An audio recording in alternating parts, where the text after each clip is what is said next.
ચાલો વિદ્યાર્થી મિત્રો, ભાવિક સરના નમસ્કાર. કેમ છો બધા? ખૂબ સારી ઠંડી પડે છે. સ્કૂલે જવાનું તો હવે તમારે રીડિંગ ને બધું ચાલતું હશે. આજે મારે તમને વાત કરવી છે કે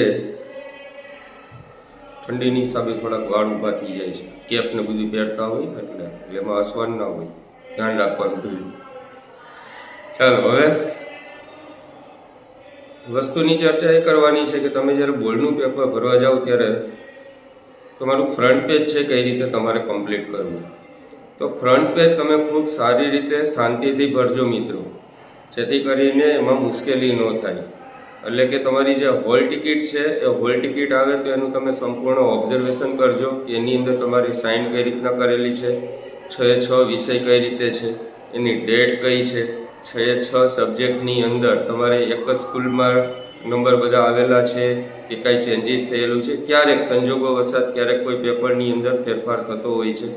તો આ બધી વસ્તુનું હોલ ટિકિટમાં બારીકાઈથી ઝીણવટપૂર્વક અવલોકન કરજો અને પાછી તેને યાદ રાખજો. એવું હોય તો શરૂઆતમાં રોજ એક વખત હોલ ટિકિટનું ઓબ્ઝર્વેશન કરવું. એમાં તમારો સ્કૂલનો ઇન્ડેક્સ નંબર આપેલો હોય છે, તો આ બધી જ વસ્તુઓ જોઈ લેવાની. સબ્જેક્ટના કોડ આપેલા હોય છે, સમય આપેલો હોય છે.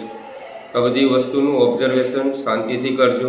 જ્યારે તમે પેપર ભરવા જાઓ ત્યારે બિનજરૂરી ઉતાવળ નહીં કરતા. ફ્રન્ટ પેજ છે એનું શાંતિથી ઓબ્ઝર્વેશન કરજો. તમે ફ્રન્ટ પેજ ફેરવશો એટલે એની બેક સાઈડની અંદર તમને ઘણી બધી સૂચનાઓ આપેલી હોય છે. એ સૂચનાઓ શાંતિથી વાંચજો. તમને શરૂઆતની 10-15 મિનિટ એના માટે જ આપેલી હોય છે. એ બધી સૂચનાઓ વાંચજો. જરૂર પડે તો સુપરવાઇઝરનું ધ્યાન દોરજો, કંઈ ખ્યાલ ન આવે તો. હવે મહત્વની વસ્તુ એ છે કે તમને જ્યારે બારકોડ સ્ટીકર આપવામાં આવે છે, જે વ્હાઇટ કલરનું હોય છે, લાંબી પટ્ટી જેવું હોય છે, અને ખાખી કલરનું સ્ટીકર આપવામાં આવશે. તો જે બારકોડ સ્ટીકર છે મિત્રો, એ ખૂબ જ શાંતિથી વાંચજો, કારણ કે એ બારકોડ સ્ટીકરની અંદર તમારા sheet number, answer paper number એ બધી વસ્તુ લખેલી હોય છે. તો સુપરવાઇઝર આપી દે છે, તો એ આપી દીધા પછી તમારે પણ એમનું બારીકાઈથી અવલોકન કરવાનું અને પછી તમારે એમને પેપર ઉપર લગાડજો. તો આ બધી વસ્તુનું ખાસ ધ્યાન રાખજો. અને જો ન સમજાય તો મને કોમેન્ટ કરી પૂછી શકો છો.